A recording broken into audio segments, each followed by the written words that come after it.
Thank you, Jake. Cheers. Are we going to have drink breaks? Oh, we're going to have drink breaks. Or can I just drink on? Oh, you can just drink. Yeah, you can just drink. So you can pretty much do whatever you want here on the line. So Which way do you want me to put this? we're recording now, so everybody's seeing how. Oh, good. Yeah, they're seeing the magic. So Excellent. I just want to turn my phone off. I didn't realize that. Otherwise, I get all distracted. There we go. So, Mark. Yes, sir. Yeah, your name is Mark Broich. Did I say that right? Almost, yeah. It's pronounced SH, like Broich. Broich. Yeah, So- not Broich, Broich. Broich. Broich. I've been called everything. You've been called. I'll answer to anything. I've called you some of those things. So, welcome to the line. Thanks. I appreciate you asking me to be here. Well, I really appreciate you taking the time to sit down and have this conversation with us. For those who are listening and maybe not watching, even for those who are watching, can you tell us where we are right now? Yeah, sure. We're in our brand new facility we just built 4 years ago, Baron Manufacturing. We're a machine shop in Landisville, Pennsylvania. Okay. And we're sitting on, what would you call this, the floor? Yeah, we're sitting on the shop floor. We have 30 plus CNC machines, and we're sitting in the CNC area. Okay. We also have another section of the plant where we have a screw machine shop. Okay. It was a little too loud to sit over there, so Yeah. you guys picked a good spot. Yeah. Well, I had nothing to do with that. So, yeah. I love, like, some of these machines here behind us. I can see some new Hoffman machines down there. I can see, I don't know what the heck this thing is, but I think we looked at the paperwork or whatever. It's 1914 that it was made. Yeah, it's an old machine. That's insane. And, some of those things, newer is not always and necessarily better, right? Yeah. And there's still some things that you can make on some of those old manual machines that you cannot make nearly as fast or as efficient as you could on a CNC. That's becoming less and less, but we still have some customers that, they don't need to have they don't have 5-axis jobs or something like that. It's just right. So. Wow. So, Mark, how long have you been in this industry? And for those listening, what would we call this industry? This is the machining industry, or otherwise, sometimes it's metalworking industry. It can encompass a large swath of manufacturing. Okay. I've been in at this division for the last 6 years, and prior to that, I worked at our sister company, Buck Company, which is a foundry down on 272. Yeah. And actually, Baron and Buck Company have a relationship long before they became sister companies. So it was a natural move to make at that point in my career. Yeah, yeah. So, and you've been a part of this for 6 years. What did you do before that? Before that, I was at the foundry as a Buck Company. Okay. I was started there in 1993. I guess. Sorry, I messed up there, but yeah, that's so we don't edit anything on this podcast. Yeah, I really was listening to you talk. In case it sounded like you were talking over me more than anything. Well, that is my goal, actually. Okay. So as long as we're on the same page. I guess my question that I'm trying to ask is, when you graduated high school, what did you do? Okay, when I graduated high school, I went to Millersville University. I was undeclared for about 7 years. 3 years, check that. And in between, during that time, we had a lawn care business with, a family lawn care business. I did some painting. Then I found myself saying, okay, you got to grow up. What are you going to do? Yeah. And I finally did declare my major. So I was a safety major. That was probably my junior year, or right before my junior year. And then I did an internship actually at a foundry, Lancaster Malleable Foundry, which unfortunately is out of business today, like most foundries in the country. We've lost like 2,500 foundries since 1985. Wow. We're still producing the same output, and I haven't checked this number in a little while because I've been out of the foundry industry, but 6-7 years ago, we were still producing the same output with the remaining number of foundries, just because of efficiency improvements, improvement in melting technology, all those kinds of things. But then, so I went into did my internship at Lancaster Malleable, and I was like, oh man, I love this. Yeah. It's sand, it's hot, it's metal. You take raw material, you melt it down, you make parts. I've worked in foundries. I don't know that. So you're being serious. You loved it Yeah, yeah. Once you because get, it's hot. it is hot. It's hot in the summer. It's cold in the winter. Um, I got to say, being here in this air conditioned building, I don't miss walking out into the foundry and Yeah. breaking into an instant sweat in July. Yeah. That part I Yeah. don't miss, but I do miss the sand in my pocket some days. One of my first big jobs at Legacy when we started was a foundry, installing a furnace and doing the electrical work for that. So that noise that you're hearing is Mark is actually swearing, and we're bleeping it out as he's talking. So we would ask that you would keep it clean, Mark. I gave that up for Lena. But yeah, one of my first jobs was that, and it was like I remember when they were in operation then with some of the furnaces, and we were doing maintenance after we had installed it, and it was like, they're wearing the silver suits and all that stuff, and it was like, my gosh, I could not believe how hot it was. Yeah, it was insane. What did you worked in the foundry, or you helped install the equipment? So Legacy installed the equipment, like all the controls and stuff like that, and the wiring. So yeah, I didn't work in the foundry. No, gotcha. Yeah, so you really enjoyed that. You got your feet in that, and then you continued in this business. And now, what is your role here at Baron? What is your title? My title is Vice President of Administration. That sounds boring. It is. It's really. It should really be Vice Puppet, because I really work for the people. You do know we're putting this out there. I thought you were going to name your boss or someone like that. No. Okay. I truly believe that people deserve good leadership, and come on, Mark. Without that, what do you have? Because anybody can buy this equipment. Come on. Haas sells to everybody. They don't care. Doosan sells to everybody. They don't care. All good equipment. But it's the people that really make the difference. People don't quit a job, right? Most people. They quit a boss. Yeah. And if you don't truly believe that, they're just words on the wall, right? Yeah. We have the stuff that people have all over the place as well. But when we interview people, we really say we are looking for the right fit. We don't care how smart you are. Now, it helps that you are, of course. But if we can detect in the short time we're together, we're not sure if this personality is going to be the right fit. I mean, it could just take everything that we've worked for, a step back. And do we get it right? No, we don't get it right all the time. But we have really, really tried to focus in the last 3 or 4 years on making sure, as we've expanded our team and expanded our team to prepare for growth, we actually have had group interviews as the second interview with the people that the individual candidate we're looking for is going to be working with. Interesting. And if we get one thumbs down, and that has happened, we've moved on, because I can love the person, but I could be impressed with the person, but I'm not going to be, day to day working for that person. So it's too valuable, to jeopardize that. So you're starting to kind of allude to where I was going to be going next and asking you a question of you. You talk about the words that we have on a wall, like our core values, all these things that we put on our website, these statements and these things. And you guys have those too. So I guess my question for you would be, well, how do they become more than words on a wall or on your website? How do they, and so how do you guys, you say leadership is important, and I agree. Right.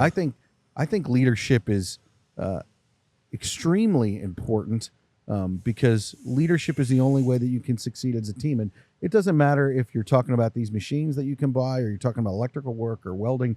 It's more than just what you can do with your hands. When there's good leadership, then a team can be built, and you can do more than you can do as an individual. So how do you guys implement the words on the wall to become something that your organization lives out? So back up 1 second. When you say leadership, I want to make sure that, people throw that word around a lot, like world-class organization, right? Right. What does that mean? Yeah. Well, for us, leadership is influence, not authority. And when you don't have that right balance, what happens to a 3-legged stool? You put too much emphasis on one leg, it's going to tip over, or not enough, right? Oh, I like that. So 3-legged, I like that. That's good. And we talk about, safety, quality, and cost. Right. And if, you don't treat those equally. Safety is the number one important thing. Everything comes back to the person. How are we going to show Yeah. up? And one of the examples, to get to your question, and unfortunately we've stopped this practice because in 2018 and 2020, even when we moved into this building, we had like 25 people. We now have 80 people. Wow. Well, up until about 3 months ago, we had a self-service snack room. You've seen it in our lunchroom. Yeah. Right? Yeah. We had sodas for 50 cents. We had bags of chips and stuff, and it was on the honor system. And when you say, how do we live those words on the wall? The very last stop on every interview that we give, I take the person, the candidate, in the lunchroom, and I say, I can say that we believe in, working together to delight our customers and generate profit. What does that mean? Right. But if you decide to work here, these are the kind of people you're going to be working with. This is our snack area. It's on the honor system. I opened up the little cigar box, and there's $300-400 in there. I said, nobody monitors this. Yeah. Now, am I naive enough to think that nobody might swipe a buck or something? I would like to think not, because we take a lot of time in picking the people that work here. Right. And when I show people that, I say, until you're really here and here like the first month, because I wouldn't believe me if I said, oh, look, this is our mission, vision, value statement, and boy, we really stick to it. You have to walk the walk and talk the talk. And that is one of the best ways we have found, because it all comes down to, trust, honesty, engagement with people, being genuine with people. Yeah. If you're not those things, like, how can we say working to one of our values is helping our employees reach their full potential and working with employees, that work-life balance kind of thing. Yeah. How can we force people to work overtime and say that? So all of our overtime is voluntary. Wow. I mean, and that's not to say that if we weren't in a pinch, that if we didn't get volunteers, we would say, okay, guys, hey, we got all step up here, let's do it.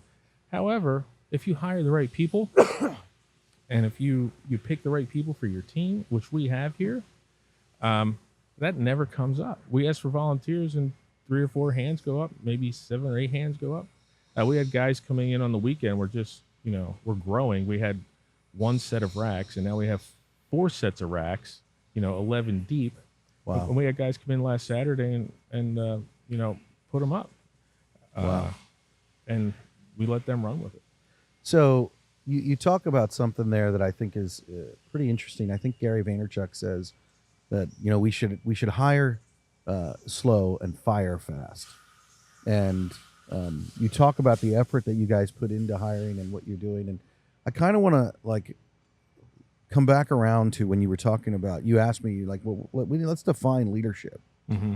And so I want to go a little bit deeper than that and ask the question of, and I have an answer for this, but it's like, I guess my question for you is, well, who would you define as a leader? What would you define as that? And I guess it's a rhetorical question because I think everybody on this floor is a leader.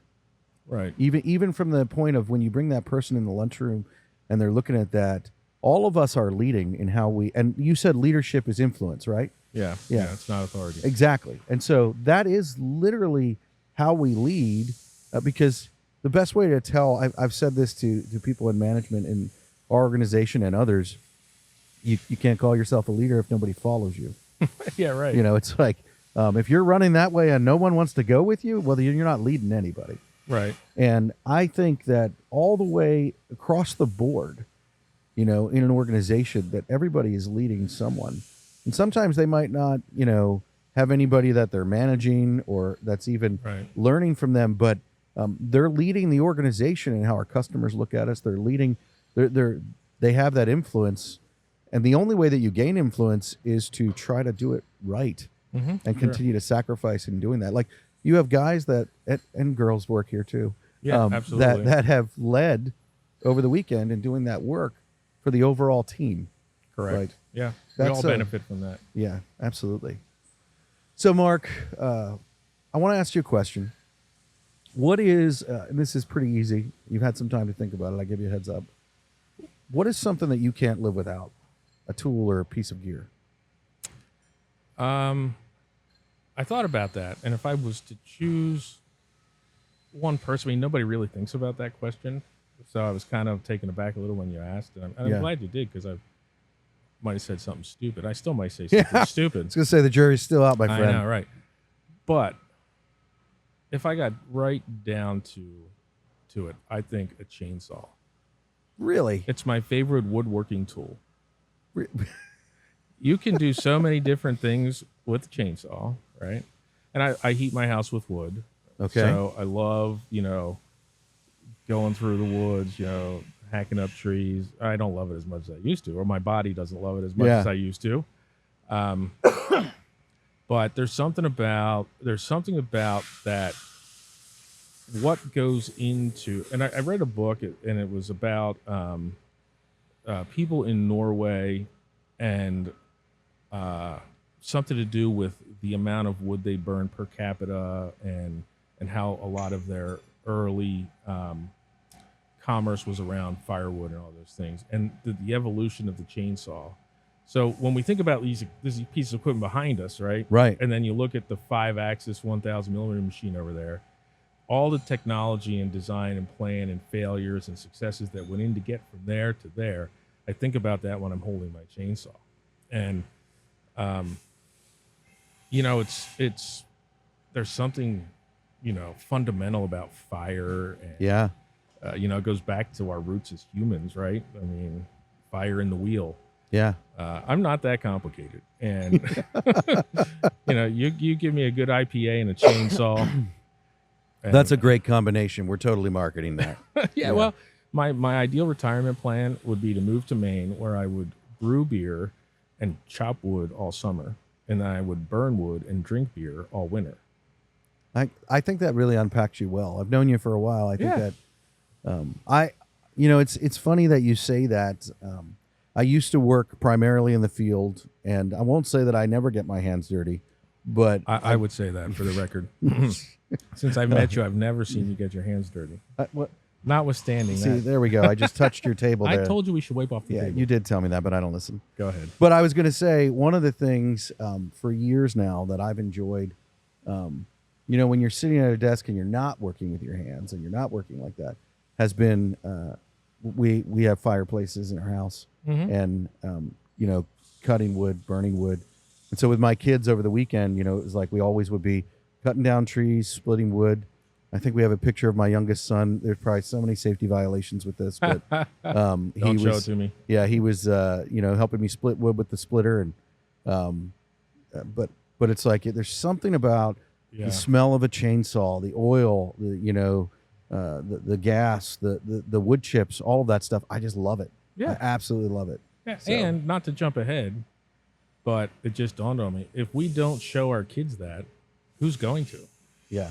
Right? Yeah. I mean, if I want to build something in my backyard, and Come on. I'm not disparaging my sons in any way, but my daughter loves to get in there and get her hands dirty. She helped build my wood cribs Yeah. 2 or 3 summers ago. It was the best COVID project we ever did. And I've now, seen pictures of them. They look amazing. Yeah, right. Yeah. Yeah. But if we didn't share those skills, and Yeah. I'm not a tradesman like these people are, I have typewriter hands, but I'm also somewhat mechanically inclined and like to do I hate paying people to do stuff I know how to do, right? Yeah. Even electricity, Yeah. and I shouldn't be doing that. But who hasn't wired I an know outlet? that you hate paying people. I know that. I really that part it really irks me. Oh my word. But Well, at any rate, I think that you're touching on something, and it's a great segue into what we were talking about earlier. You have new and old machines here. We were looking at the. Can we say what the machines are called in the other part of the? yeah, they're a Davenport screw machine, a 5-spindle screw machine. We have 28 of them, and when we merged companies, we had a sister company in Yardley, Pennsylvania. They were in 15,000 square feet. They needed a new building.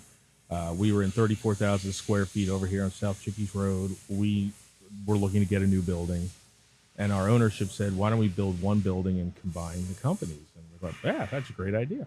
Yeah. So that's what we did. And when Yardley moved up here, they had 22 Davenport machines and 5 Swiss Tech Swiss Tech, I can't even talk today. Screw That's machines, okay. yeah. And one of the guys that Yardley used to use as excess capacity had a shop in Allentown, and he couldn't get people. Okay. So he, Well, and just for those who are listening, Yeah. a screw machine is what we could go many places on the internet here. so screw machine is thank you for the clarification, a multi-spindle screw machine. It takes 12-foot bars.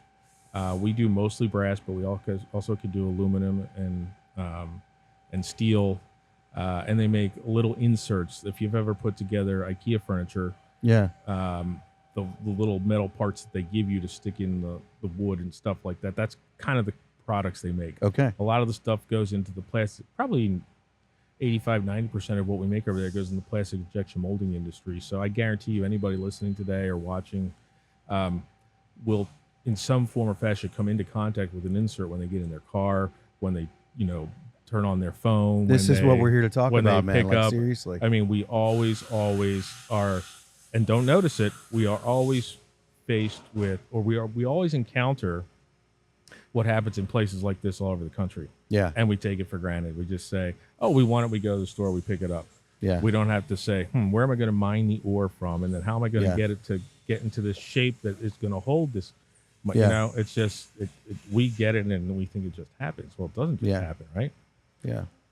Well, and I mean, you're talking about there was a guy in Allentown, and we were talking yeah. about those machines, and I'll see if we can put a picture or two up of them. Yeah, they're on our website, too. They're on your website. That's great. They are so old, like Yeah. it's all mechanical. I mean, so the new one yeah. we just put in, yeah, which came from this guy's shop in Allentown when he merged with, we hired him as an employee. yeah. We bought 6 of his machines. And so the newest machines that we have are the one we put in is from 1953. So I took a picture of that. The newest machine. Yeah, I took a picture of that machine and the data plate on it. We put it on our intercompany boards, and the picture, the caption read, "Still making money after all these years." Yeah. It's the fastest way to make money. It's a money printing machine over there. Really. I heard you say that when we were walking out. Actually, Yeah. you were like, you smell that?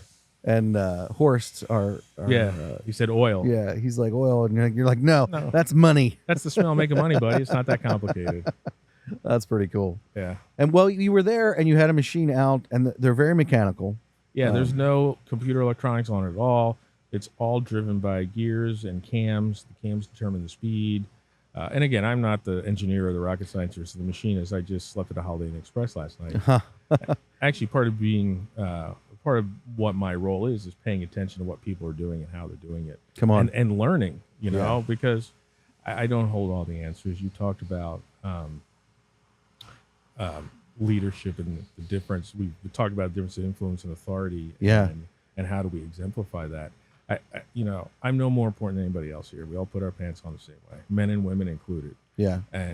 And we continue to hire more women. And one of the things I've seen in the last 10 years, especially in this industry, and having only been in the machining industry, but even in the foundry industry, more and more women are applying for these positions. I was just at a couple job fairs in the last 2 months, and I've seen more young women, walking the halls of the job fair Yeah. at trade schools. So whether it's machining or not, I mean, they're getting into the field. Yeah. Actually, I just set up a tour with a young lady that's going to be home on winter break and lives in Mannheim, and she said, "Hey, maybe I could do a co-op." I'm like, "Hey, what do you want to do? Let's go see what we can work up." Yeah. Well, I think that's one of the things that we're trying to do here in the line and elevating the view, lifting the view of the skilled trades, is what you guys are doing here. It's why I wanted to sit down and have this conversation. Like you were talking about the Davenports and these machines that are, the newest one was built in the 50s. You have one all broken apart over there that you guys are working on. Right. And that one was built during your time, your birthday in the early 40s. Yeah. Oh my gosh. You're welcome. Thank you for that. Thank you for that. Well, you were talking about, Yeah. you have a guy working on that and how he is learning.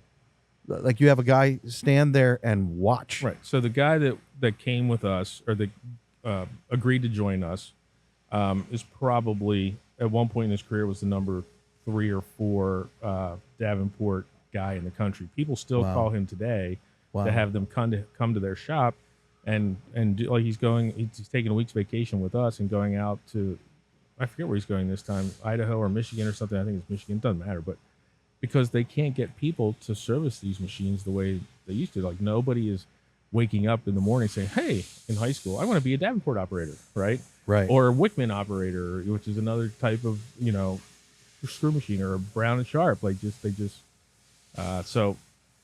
Do you see those machines disappearing? I don't think so. There's so many things. I mean, and they are trying. They being that screw machine industry. Yeah. ISMS is one of the biggest. Is one of the probably. You could buy a Davenport machine from them today, a new one, and it does have some CNC stuff on it. It kind of tries to take the setup out of what you have to do with the manual. Interesting. But there's still, like, you can't get away from 5 spindles or 6, whatever. These machines are 5.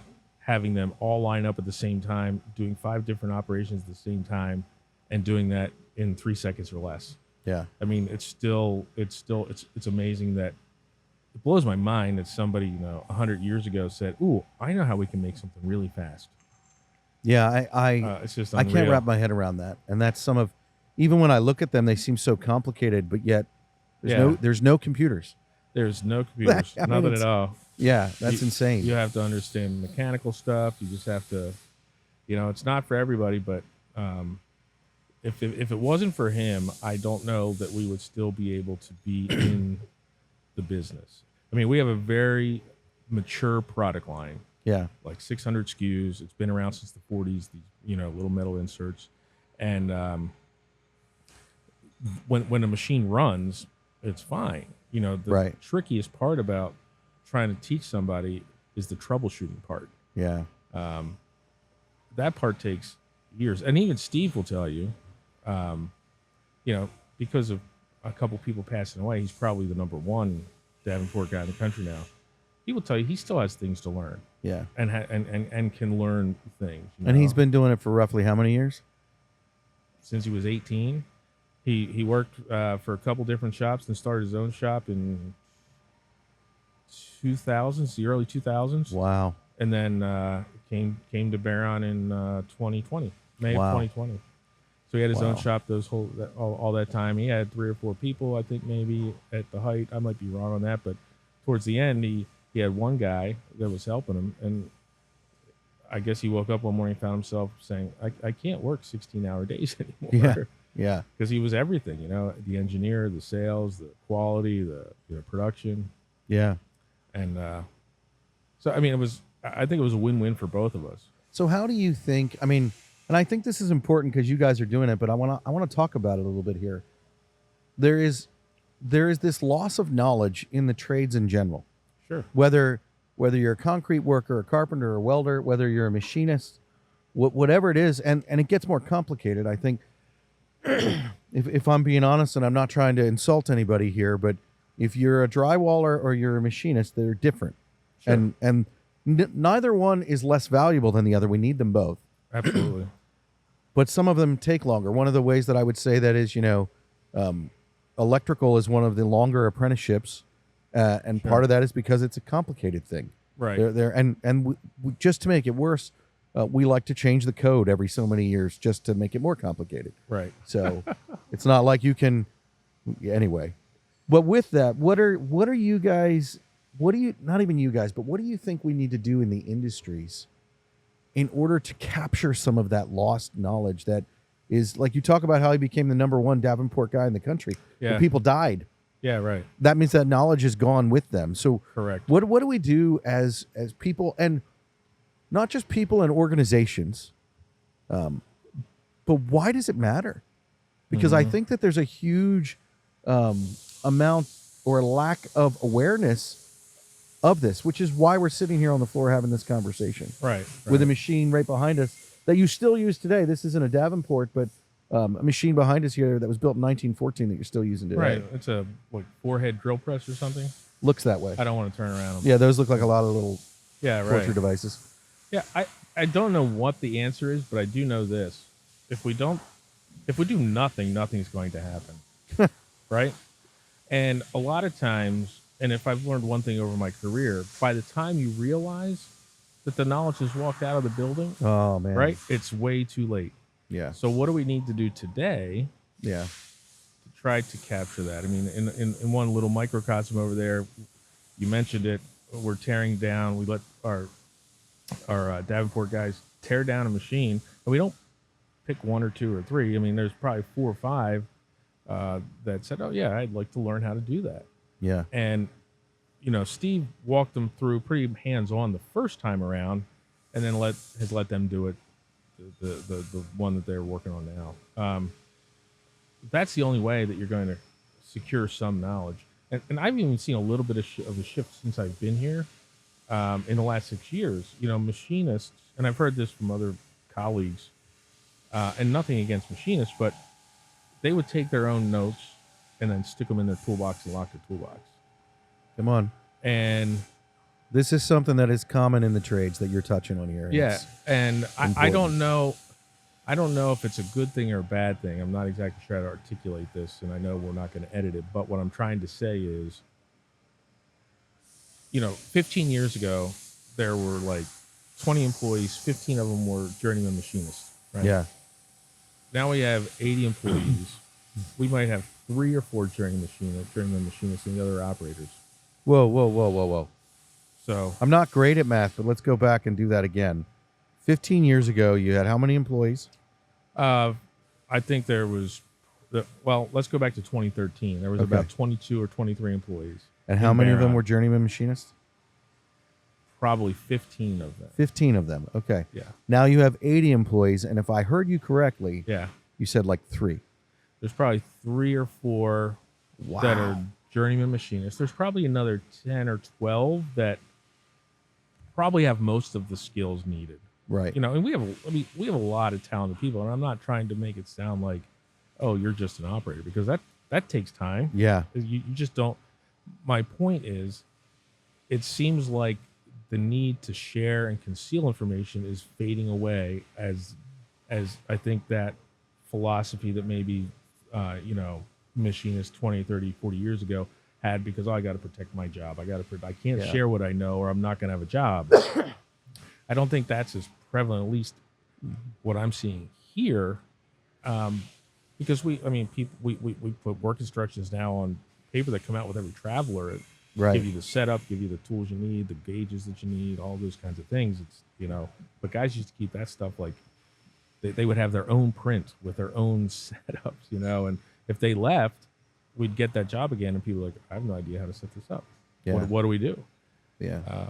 So, again, I don't know what the answer is to keep the knowledge loss from occurring, Yeah. other than people like yourselves and people like, I'll give a shout out to buildsubmarines.com. It's a great organization. We're part of the Talent Pipeline Project here in South Central PA, which the Navy is trying to, get 100,000 workers in the next 10 years in their supply Wow. chain. Wow. We're in the Defense Industrial Base here in our region, and I think that's how we help retain some of the knowledge, because the Navy is willing to pay for almost literally any kind of training or even equipment that you need if you're part of their industrial base, because Wow. we've lost the ability to produce stuff here. Yeah. We're here all the time, and in the last 3 weeks alone, we probably are quoting 1 or 2 jobs, 1 or 2 projects, which might have a multitude of jobs that are being reshored. Things are coming back. Wow. And if we got to be prepared for that, right? Yeah. We got to be prepared for growth. That's why we're sitting at 80,000 square feet. We didn't need 80,000 square feet. We needed 60. Yeah. But how long ago were you in here? 4 years ago. Yeah. And now look, Yeah. we have like 15 or 10,000 square feet that we're going Yeah. to be putting machines in here pretty Yeah. soon. Well, and you guys have been constantly. I think that's something that's really interesting to touch on too. That I think your team had a view of growth, and if you're not thinking forward, then you're not going to grow forward. Meaning, Right. when I remember being in some of the meetings when you guys were designing and building, getting ready to build the building, and the discussion of what we need to do to prepare for that growth. The building needs to be bigger. And you even did some things electrically where you put infrastructure in place. Right. And right. that was a cost. Yeah. I remember it was a cost, and you had to decide to do that. And the interesting thing about that was you had and it's always a risk when we make investments. We don't know what's going to happen. Right. We don't know if we're going to actually use that or not. But by doing that cost up front, Oh my as you were gosh. building the building, it saved you exponentially on the backside. Oh my gosh. I mean, and I think that's an important thing that we need to be remembering is, all right, we need to be forward thinking. We need to be thinking about growth. right. The reality is, whether it's the trades, the industries, whatever it is, like I love hearing that things are coming back to our shores. Mhm. But the reality is that's why we need to be investing. That's why we need to be investing in training. Right. Right. Let's go back a little bit to talk about it. I want to be careful because I love machinists because they do something that I have no idea how to do. Right. And it's some of the stuff that helps me live the life that I enjoy to live, Mm-hmm. you know. And I don't think that this is a machinist thing. I think this is something that has existed in our culture, our society for the past 70 years. In construction, we've dealt with the same things where we wouldn't want to tell people certain ways that we would do things because we were worried about losing Right. our jobs. Right. And I heard someone say a few weeks ago, a few months ago, I can't remember who it was or where it was, so I apologize. But they made a comment of that you can't look at things that way because then not only are you protecting your job, but you'll never be able to move on from your job. Just like here in the building, if you guys wouldn't have had forward thinking, you wouldn't have been able to expand in the way that you did and take on the work that you did Right. and do all of that. Right. I think that in the skilled trades industry, we have to get away from the mindset of I need to protect this because we're living in a society and a culture where there are such shortages that Oh my gosh. Yes. the opportunity right now in the trades is exponential. Yeah. Yeah. And the more that you are training somebody else, and this is what this person said, you're literally training them to do your job so that you can grow to the next job. Sure. and Yeah. and move up and grow.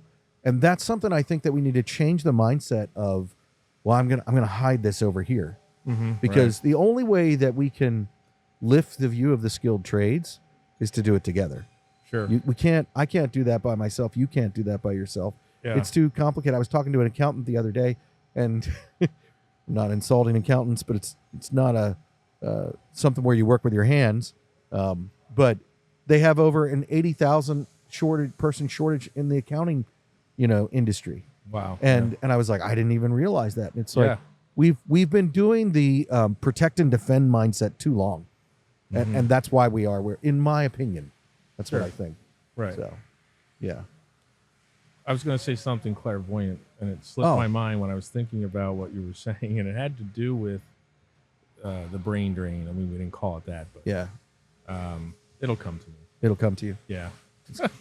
Clairvoyant. I feel like we're here. What was when I was younger? Oh, I know what it was. When you were talking about, sorry, I didn't mean to interrupt you. No, but it's- I don't want to forget again. Yeah, go for it, Mama Cleo. You were talking about the trades and the view of the trades and how important it is. And at the job fair I was just at it last Tuesday, the tagline under it, the brochure that they gave out to the students and even to the employers was a gold collar job fair.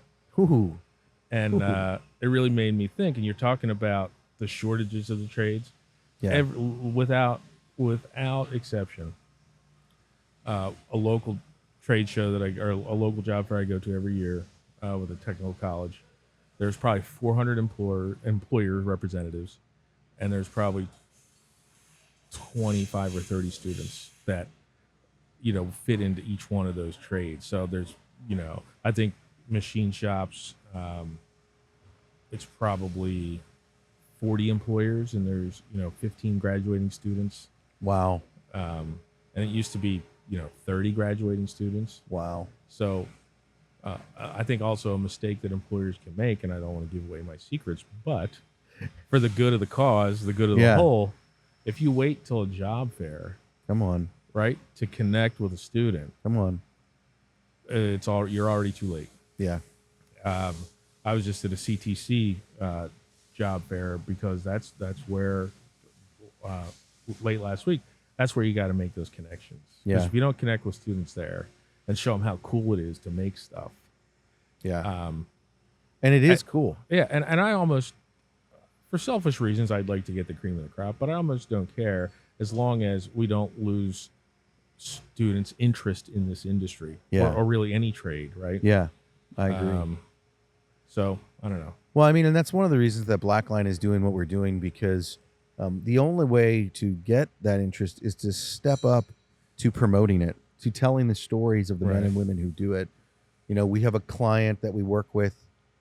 They make truck covers, and they're in northern Pennsylvania, and they're these awesome covers. Well, I'll just say it's Diamondback truck covers. Yeah, right. Really cool covers. I have one on my truck. But they are investing in telling the stories of their people and the lives that they're living, even internally, Right. through video and marketing, to promote, hey, this is what it looks like.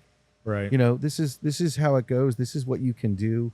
And they've set it up in a way, and they're doing things creatively, just like we all are. And they're out there promoting that because they want to drive people to. They need welders, and they want to drive people to be welding. Yeah. You know, and it's like, I think the thing that people need to realize is there is such a wealth and need in promoting what we're doing and showing people what we're doing, because no one knows. Right. No one knows. And the more that we need to, I believe in education.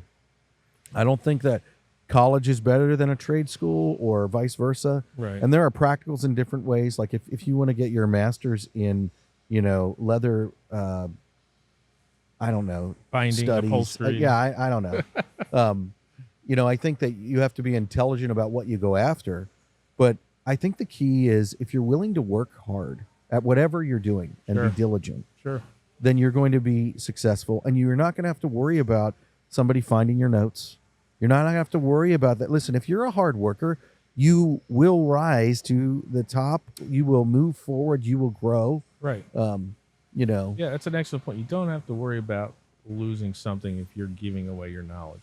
Kind of like Toyota in the 90s. They let anybody come over and tour their factories. Yeah. Because we're like, oh my gosh, how do you guys do that? And they were willing to let everybody, because you know why? Because they committed to it. Yeah. It's often imitated, never duplicated, right? Yeah. And the same thing with the workforce today, whatever the trades are, whatever, you made that point. We got to share it, man. Yeah. I 100% agree. So we talked about this a little earlier. We're coming to that place where, just in a desire to give value to people. And I tell you what, I'm going to ask you a question about a mistake that you've made in life, but I'm going to talk about one that I made first. Oh, well, we don't have that kind of time, though, do we? Okay, we can wait. Is there enough time for that? Okay. Yeah, you got a thumbs up there. Thanks a lot. Yeah, I appreciate that. So before Blackline even was a thought in my mind, you and I were working together on the project of this building being built. Correct. The company that I worked for was Legacy Electric, and they were doing the design, and they were doing the construction for the electrical construction for this building. And at that point, you know, we were changing.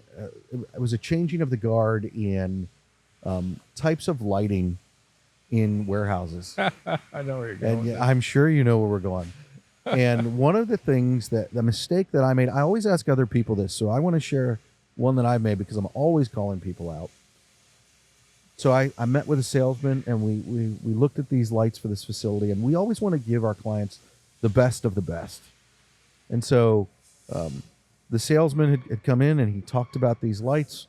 They were a new style, a new type of light. I'm not going to say what they are because I don't want to get in trouble. But he's like, oh my goodness, these will last for 10 years. And he made this comment, and I latched onto it. I grabbed it. So did I. And so I latched onto it, and I grabbed it, and I was like, wow, that's amazing. You know?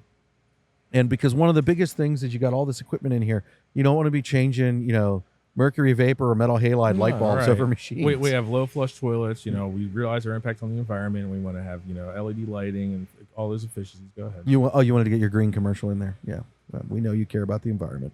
To make a long story short, I sold that bill of goods to Mark.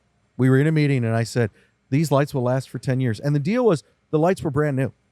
They had never, we were installing some of the first ones, and they started burning out almost immediately. And The thing was the diodes weren't going bad, but the internal mechanism and the parts of the light were going bad. And it wasn't just one or two. Okay, I'm telling the story about my mistake. I'm supporting you Yeah. because you guys stepped to the plate. Well, it wasn't just one or two, and not a year goes by that Mark doesn't call me and have me come replace. Well, The not me. 10-year light that's lasted 2 years. Yes. My point of the mistake was I didn't verify what I said. I could have said to you, this person told me this. I don't know if that's true or not, but that sounds pretty exciting to me. And the thing that I did was I latched onto it and I spoke with authority that I didn't have. Right. And that was a mistake. And you graciously have been making me pay for it for the past 4 or 5 years. But all of that to say, I thought it was going to stop being funny. but it makes me giggle every time I see you are one. such a jerk. As I'm not even involved in that department or that organization, and you still text me and be like, well, hey, there's text another you. light out. I text you, absolutely. So what are you going to do differently? What are you going to do differently as a result of going through that experience? Well, If I'm allowed to ask a question, oh, you that is. absolutely can. First and foremost, I'm not going to work with you anymore. No, the thing that I would say that I've learned from that is to be careful the way that I speak, Right. to make sure that that I use my words wisely, Yeah, because words matter. Absolutely. they do. And I could have said to you, so this is what the salesman said to me. I've never installed these before, but this would be really cool if it works, but I don't know. Now, it wouldn't have changed me saying we're going to stand behind the product, because that salesman gets a phone call from me too. Oh, sure. And we have a conversation about how I feel like he made me look and how I feel like he needs to, choose his words wisely with me. Sure. All of that to say, but when I give them to you, you don't have the relationship with him I do. Right. So I really got to think about those words and just saying it slightly differently, being a little bit more, I wasn't being dishonest, but being a little bit more aware and a little bit more honest with you about that light would have saved me years of pain and agony and the money that I would save in therapy from the way that Oh my you treat God. me. Yeah. Yeah. Well, and luckily we only have 300 lights in here. All right, so now we're going to talk about your mistake. What's a mistake that you have made Oh man. that you're willing to share with people that they might learn from it? Well, if you ask my wife, there's a list. And these 80 people are going to listen to this. Absolutely. Because I'm handing link, I'm giving them information. Now, I think if I were to pick one, it was back when I was at Buck Company, and it was one of the very first promotions I got. I started there in 1993 as a safety director, and then I got promoted when my boss retired, who was the HR manager, in 2000, and I was promoted to employee services manager. And about 2 or 3 months into that role, so it was like kind of a crossover of being in charge of safety, working with the folks in HR and hiring and all those things. A woman in the core room, and I'll never forget it, Emma Peltzer was her name. And if you're listening, Emma, I've told this story 100 times. She said to me, "What happened to you?" Ooh. And I was like, "What are you talking about?" And she said, "Well, something seems different. You just walk around here like you're all high and mighty or something." Wow. And it was like, boing. Wow. And I said, "Oh my God!" I didn't realize it. I wasn't trying to be. I was thinking I was the same, but here I was all excited. I got a promotion, and now I'm this big important person. Blah blah blah. Yeah. And I will never forget the feeling that gave me, even for months after. Like, oh my God, I was so humbled. I never want to feel that way again. Yeah. And human beings are fallible, right? Right. And the misery we create for ourselves is sometimes worse than the situation. However, you get very few chances when you're in charge of a department, or you work, or you have a responsibility. Yeah. It's really how I like to say it. I'm no more important than anybody else, just a different area of responsibility. Yeah. And that's a good way to say it. Yeah. And but if you lose your ability to lead by dumbass behaviors, it's hard to get that back. And I've never ever forgot that lesson. And I've I like to kid around and I like to joke and I haven't noticed. I like to have a good time. You should look forward to coming to work. You should look forward to having fun, And sometimes a strength overused can become a weakness. Yeah. So I'm constantly thinking about, and that happened in 2000, 24 years ago. Wow. I constantly think about how am I going to show up? Yeah. I don't always have to try to be funny. Right. There's always a time and a place, except when I'm dealing with legacy, to be serious and to not and to act in that way. Yeah. So I think that's probably the biggest mistake I've ever made is thinking I'm something I'm not. Yeah. Yeah. I think that Mark, that's real and authentic. And I think that is something that brings value and matters because you talk about the importance of being intentional. Right. And we must do that, especially because it can go both ways. It can go something negative happens and you're not intentional about how you're reacting, especially when when you're in a position like that and people are watching you. Yeah, absolutely. Yeah. And you even touch on, I once heard someone say that credibility is like an egg. Mm-hmm. And it's really strong in a certain direction, but once you crack it, it's virtually impossible to get it back. And it's that's the one thing with leadership is as you lose that influence, it's very difficult to regain it. Mm-hmm. But when we learn those things and we implement, I love how you said, I never want to feel that way again. Right. I think that's the importance of us actually being honest with ourselves and others and looking at our mistakes. Yeah. I mean, and I made a wisecrack about therapy, but I shouldn't because I actually think that therapy is huge for people in being able to overcome those mistakes and learn from them. Yeah, absolutely. Because sometimes the trauma for us, and me included, therapy has changed my life. Sure. Being able to, and sometimes therapy is actually talking to a professional, but sometimes therapy is talking to loved ones. Therapy often, I think, is about being willing to share your trauma. Sure. And carry that with not just yourself. Once you share your trauma, it opens up, without you even realizing it, I think, it opens up your ability to live your authentic self. Yeah. And I agree wholeheartly. Therapy, if you're not doing it, do it. Yeah. Because, and like you said, it doesn't have to be professional therapy. If it is, that's great. But I've done all of the above, just to be clear. Yeah, right. Me too. Yeah. And it has really helped because, again, humans are fallible. Yes, we are. I know I am not perfect, and I know as I'm sitting here today, people are going to watch this and go, "Really? Yeah. You do that? Are you like? Oh, I've never seen you. Yeah. And that's probably true. But I'm trying to be better and show up every day intentionally to help this organization grow, to help people feel engaged. I truly, whenever I talk to somebody, and especially if it's a matter that might be unpleasant, I always start the conversation off with, and I can't take credit for this. I think it's a thing Stanford came out with.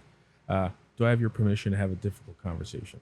Wow. Because if you give me permission, it changes the narrative. Because I used to, in my old days back at the Buck, just discounted. You get somebody for 8 hours, and you forget sometimes about the other 16. You have no idea what they're coming to work with, right? Boy, that's true. When you're dealing with people, you can't just, hey, you're not doing this, you're not doing that, blah blah blah. Get better. You think that's going to work? Yeah. No. So I always say that if it's going to be a different conversation, and then the other thing I always say, it's truly coming from a position of love, trust, and respect. Yeah. Because I owe it to you. Yeah. If you're not being successful, what's my culpability in that? Yeah. I mean, I may have none, but I'm not going to start with you're the problem. Yeah. I need to look in the mirror at me. Yeah. And again, I'm no expert. I'm not a psychologist. I don't, I make mistakes. I screw up. But if anything, if I've learned anything, you've only failed when you fail to try. Yeah.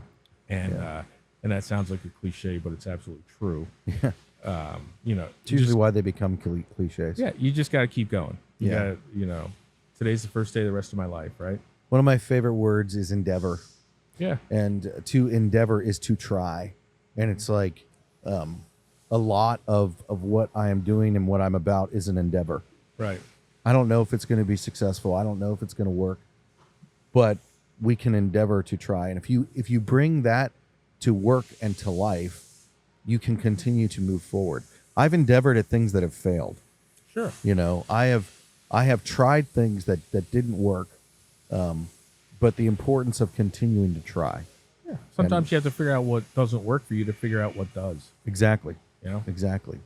So, well, Mark, I really appreciate you inviting us here, sitting down and having this conversation. I love all the people walking around in the background that are looking and like, what the heck is going on? I know. I gave a little bit of a heads up, but well, I feel like, what's that 80s song, Judging Eyes? I just feel all the judging eyes, you know. They're like, oh, he's Yeah. just sitting out there drinking on the floor. Yep. And we're drinking water, you know, It is water. in case Mark's boss is watching. So, hey, thank you for stepping up to the line. I appreciate everything that Baron and your sister companies are doing to lift the view of the skilled trades, because you are. Thank you. You know, and I see that because our sister companies are in here, working here. We even walked around taking a tour with you today, seeing what you guys are doing. Right. So I greatly appreciate that, because we need that. Sure. So Absolutely. if you're looking to become a machinist, where can people check you out? So you can do it a number of ways. You can come right here to 801 Stony Battery Road. We'll give you an application. You can take it with you. You can also go to our website, Baron Manufacturing, BEARONMFG.com. And there's a career portal up in the right-hand side. And you Okay. can go and look and see what jobs are listed there. And if you feel you're not qualified for the jobs that are listed, but still want to get in the pool, just fill out an application for one of those jobs. And just note, well, hey, I'm not a CMM operator, but I'd like to, do you have anything in this area? Because you never know. Yeah, absolutely. Last thing here, what would you say to someone who, and you just told people where to apply, where to, to get a job here. What would you say to something that's trying to figure out what they want to do with their life and not sure, like in the machining world, can you live a good life with this type of job? You know, it's funny you say that, because when I started, actually, I'll go back to you when I started in the foundry. My boss at the time back then, and then when I came here, said the same thing. It gave them so much pride to look out in the parking lot and seeing new cars in the parking lot. To hear about, kids that are going to college or graduating from college or going to secondary education of some sort, whether it's a trade school or whatever, but just giving them that ability to go to the next level by the career and the life that they've built for themselves here. I take a lot of pride in that. We try to be the most competitive employer that could be on the market, right? And even then, what do you get? We are looking for the right fit, for the right kind of person. Yeah. Because it really doesn't matter what all this stuff is. Yeah. Whether it's welding equipment, electrical equipment, whether it's, a shop where you come pick up your drywall and you go drywall, somebody's house or a business or whatever.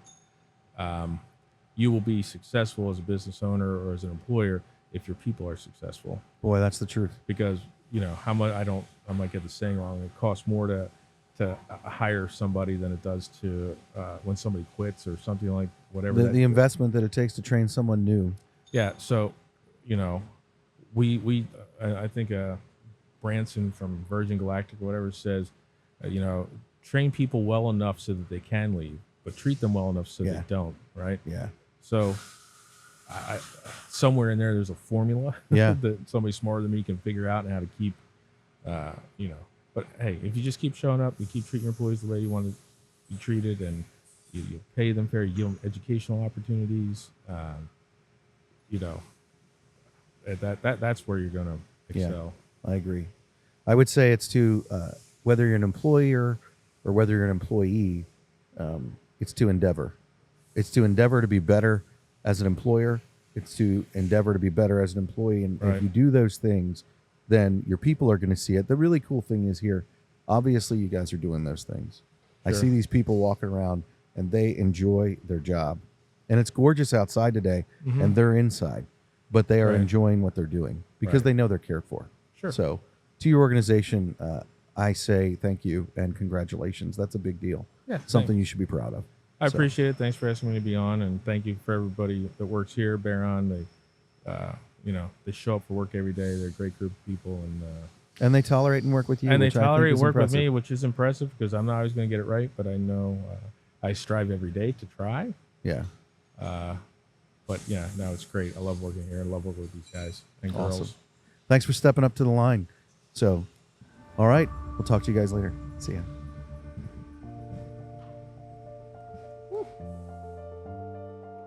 Great job.